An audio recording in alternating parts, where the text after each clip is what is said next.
Bon bah là on touche encore plus le fond que d'habitude. Bon, j'ai toujours pas mon matos donc je vous fais ça avec un son d'extrême gauche. On a une espèce d'interview d'un ancien premier ministre israélien qui nous explique qu'il faut que les journalistes mentent pour ne pas servir les intérêts du Hamas. En gros, il explique, voilà, si vous donnez les deux versions des faits, si vous donnez la version palestinienne des faits et la version israélienne des faits, eh ben, vous donnez autant de poids à des gens qui mentent, c'est-à-dire les Palestiniens, le Hamas, voilà, eux ils mentent, qu'à des gens qui ne mentent pas et qui donnent tous les efforts pour vérifier les faits.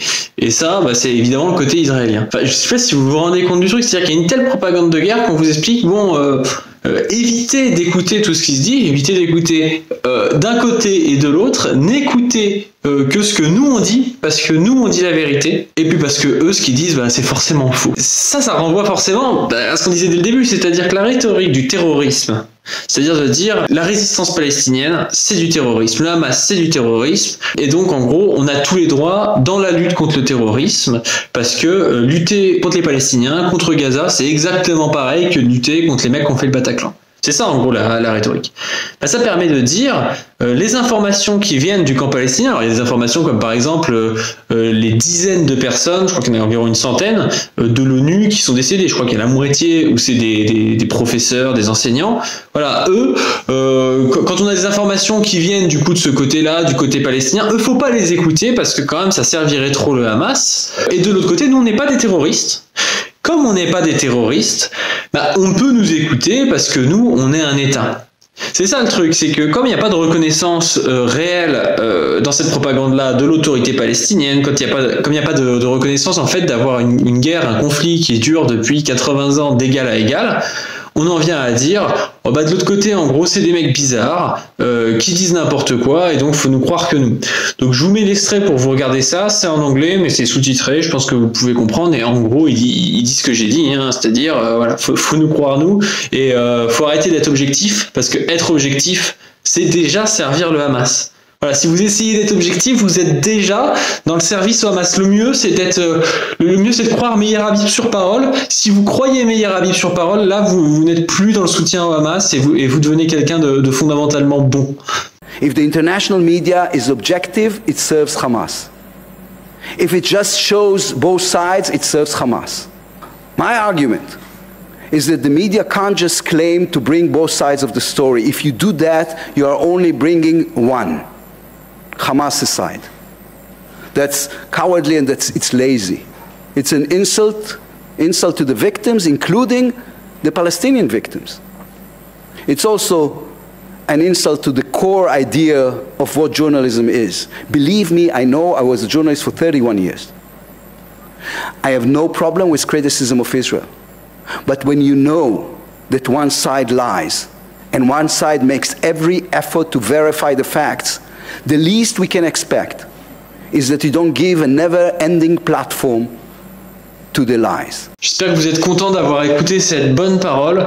Je trouve que c'est à mettre en lien aussi avec les paroles de Netanyahou, comme quoi, au fond, la lutte contre le Hamas et la lutte contre le terrorisme en Palestine, c'est un peu comme les banlieues parisiennes. Je sais pas si vous avez vu celle-là, je vous la mets aussi parce que c'est... Ça en dit long en fait sur l'espèce de suprémacisme qu'il y a là-bas, suprémacisme à la fois racial et religieux, où vous avez des déclarations comme ça. Monsieur le Président, vous et le peuple français connaissez les horreurs du terrorisme. Vous avez vu ce qui s'est passé à Nice, à Lyon, à Paris. Vous avez refusé de tolérer cette menace et le peuple d'Israël refuse d'avoir Daesh dans une enclave terroriste à ses frontières. Je précise, ce n'est pas une enclave de Daesh à des milliers de kilomètres de l'Europe. C'est Daesh dans les banlieues de Paris. En 20 minutes de voiture, vous quittez Paris, vous arrivez dans des banlieues qui seraient Daesh. Bon, nous ne pouvons pas vivre comme ça, donc nous devons faire de notre possible pour détruire le Hamas à Gaza, démanteler. Et vous avez aussi les déclarations de Netanyahou sur le fait de suivre la prophétie d'Isaïe et sur tout l'aspect guerre religieuse. Our war against Hamas is a test for all of humanity. It is a struggle between the axis of evil of Iran, Hezbollah, and Hamas, and the axis of freedom and progress. We are the people of the light. They are the people of darkness, and light shall triumph over darkness. Citizens of Israel, October 7th was a very dark and black day in our history. We will fully investigate what had happened at our southern border, the border with Gaza. Everybody will have to provide answers, myself included, but all that will happen only after the war.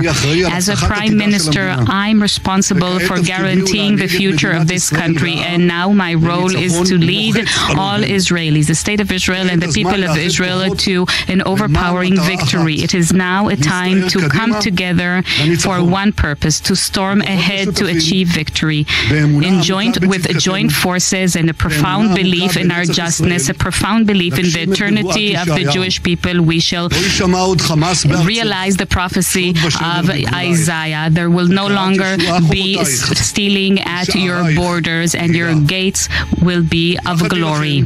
Together we will fight. Together we will win. Et là, vous avez encore une fois le deux poids deux mesures des propagandes occidentales. C'est-à-dire que d'un côté, on vous dit voilà, il y a le fondamentalisme religieux islamique, c'est pas bien du tout. Or, de l'autre côté, vous avez un fondamentaliste religieux d'extrême droite juif, et alors là, faut rien dire.